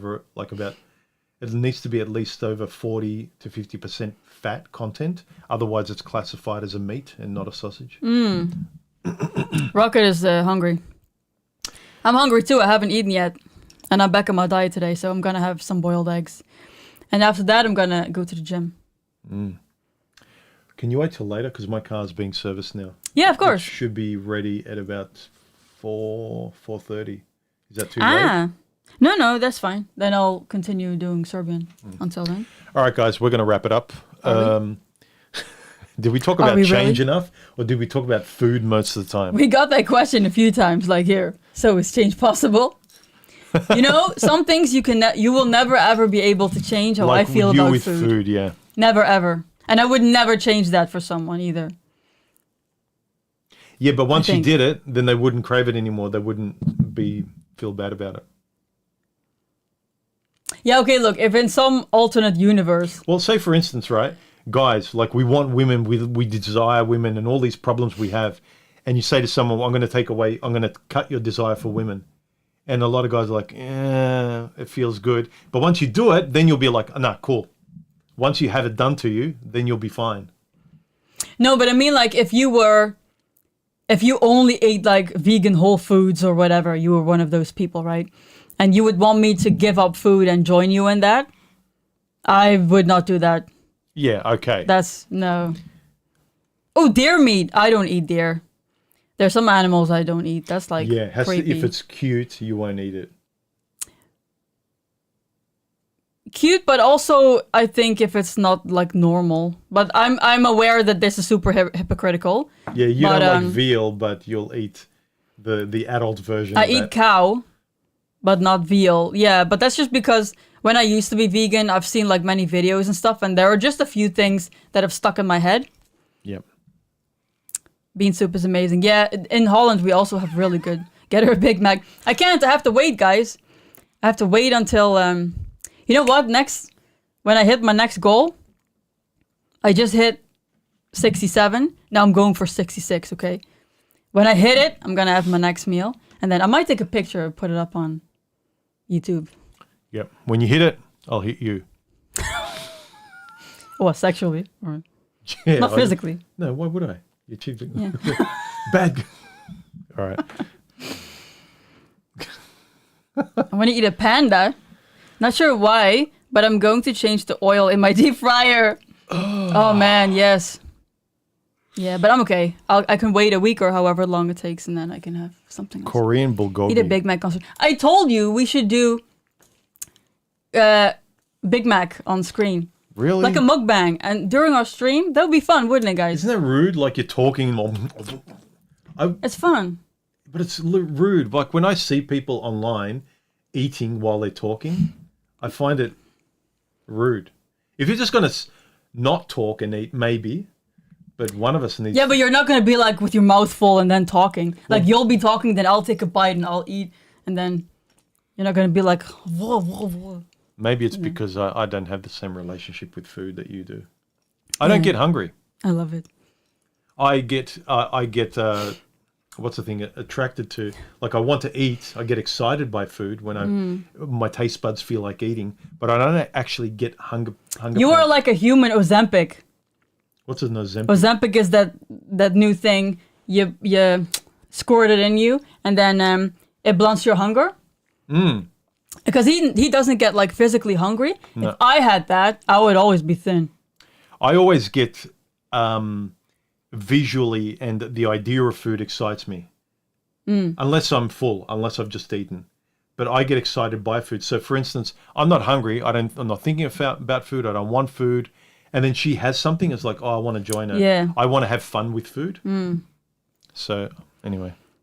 Pokimane. I've heard that name, but I don't really know who it is. Yeah, I think she does like ASMR video stuff. Well, I've watched channels where, there's this girl that I used to follow, and all the videos she makes is just her sitting in her car, and she goes past drive-thrus, and, what, you want your drink? Mm-hmm. And she just eats in the car, and she talks about stuff and everything. And for some reason, it's just so nice to watch. It's like fun. Food is one of life's greatest pleasures for me. Yep, for me too. It's like definitely in my top 3.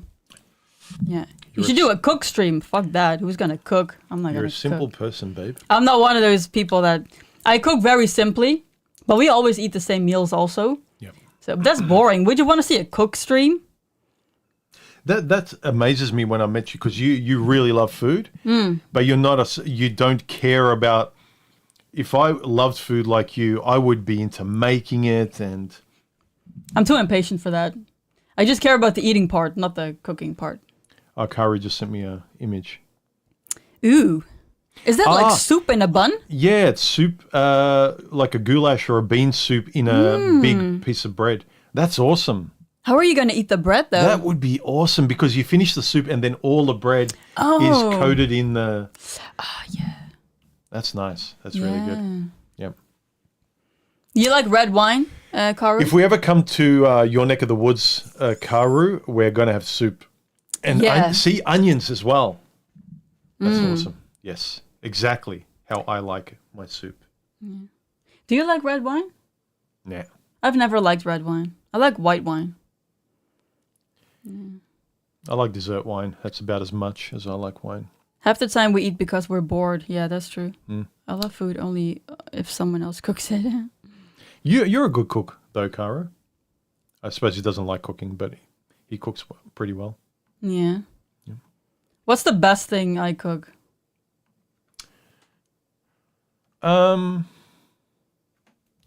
Eggs in the morning. You do oatmeal. Oatmeal you do really well. Yeah. Like she does this oatmeal with berries and but see, I don't feel peanut like butter. I don't feel like I'm cooking if I'm making oatmeal. Yeah, you prepare a lot of really good dishes. Pizza again, but you don't make a pizza from scratch. No. Oh, you were talking about Steph. With what? I was talking about Steph. I love food only if someone else cooks it. I was talking about Steph. What do you mean? I don't know. Oh, maybe about eating the Big Mac. Yeah. Is that what you mean? I'll eat a Big Mac. Yeah, so you can just eat and sit there while I talk. With a milkshake. A big strawberry milkshake. What's the point? Like, I'm going to be sitting there and you're going to be like...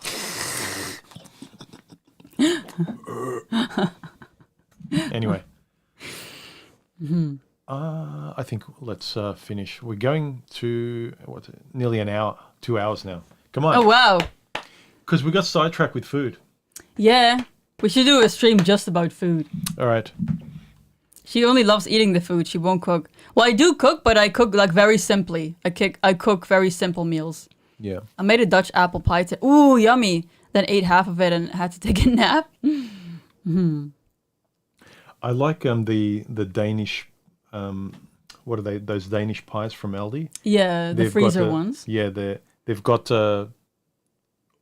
forest fruits and they got apple. Yeah. All right, we're being silly now. Come on. All right, let's wrap it up. Oh, I did my happy dance today because I was feeling so good. Yeah. Yeah. Yeah. Anyway, I'm in such a good mood today. Aren't I? It's a nice day as well. It's sunny but cold. Yeah, it's a bit warmer now outside. This morning it was freezing. My other woman is in the workshop. being fixed. You're blue bitch. Yeah. You both need maintenance, but I love you both. All right. Have a good day, everyone. And I think I'm doing a stream on Sunday as well. So, yeah. For those of you in the US, it's, I think, Thursday evening. And for the rest of you, it's Friday. And, yeah, enjoy your weekend. And don't be a dipshit. And change something about yourself that you need to change. Yeah. I love days that are sunny and cold. That sounds nice. Yeah, it's kind of nice when you change something about yourself that you never used to, and then you can do it again and again and again. Then all of a sudden, then it becomes easy. Then you don't want to go back. So I think I've changed the most around 30 and more and more and more. And then at 40, I changed the most. And I just keep on seeing how much fun and easy it is to change, especially in areas that you've been curious about or you think you don't or you can't. Yeah. Anyway. Oh, they're saying bye. All right. Bye, everyone. Bye, guys. See you next time. Adios, ciao, do viđenja. How do you say Čuvaj se. čuvaj se? Vidimo se. What about in Dutch? Just doei. Doei, tot ziens. Tot de volgende keer. What was the last Tot de one? volgende keer is until next time. Okay. Till next time. All right. We'll catch you later. All right. Bye, everyone.